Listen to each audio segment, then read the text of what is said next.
காலை வணக்கம்.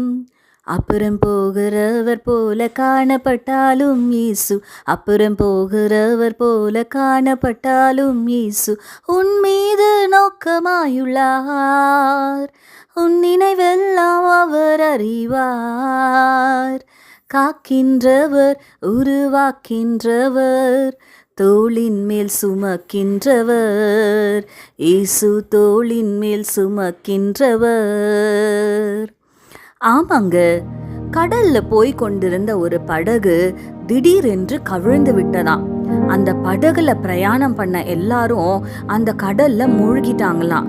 ஒருத்தர் மட்டும் எப்படியோ கஷ்டப்பட்டு நீந்தி நீந்தி ஒரு தீவை அடைஞ்சாராம். அந்த தீவுல யாருமே இல்லையாங்க. அங்க ஏசப்பா என்னை எப்படியாச்சும் காப்பாத்துங்கன்னு சொல்லி ஜெபம் பண்ணி கொண்டே உட்கார்ந்திருந்தாராம். அங்கிருந்த ஒரு தென்னை மரத்துல இருந்து எடுத்த தேங்காயும் இளநீரையும் கொண்டு தன்னுடைய பசியை ஆற்றி கொண்டாராம். மறுபடியும் ஜெபித்து விட்டு அப்படியே தூங்கிட்டாராங்க.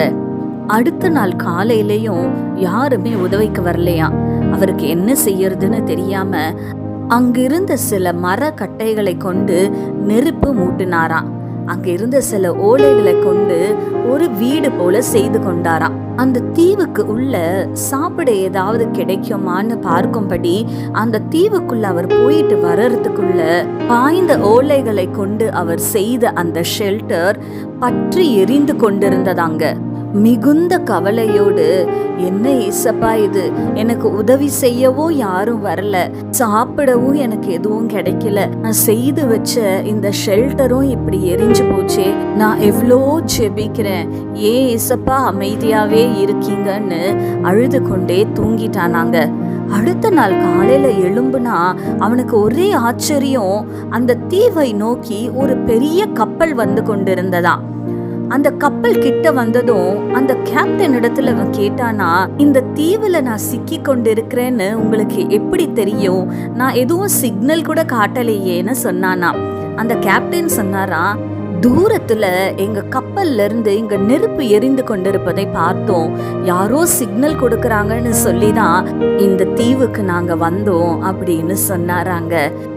அவன் ஆண்டவருக்கு நன்றி செலுத்தி அந்த கப்பல்ல சேஃபா ஏறி வீட்டுக்கு போனானா.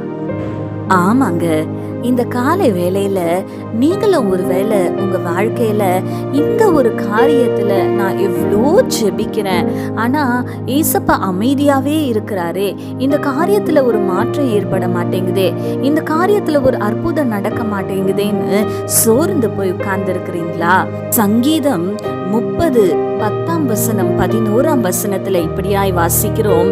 கர்த்தாவே, உம்மை நோக்கி கூப்பிட்டேன், கர்த்தரை நோக்கி கெஞ்சினேன், என் புலம்பலை ஆனந்த களிப்பாக மாற பண்ணினீர் என்று.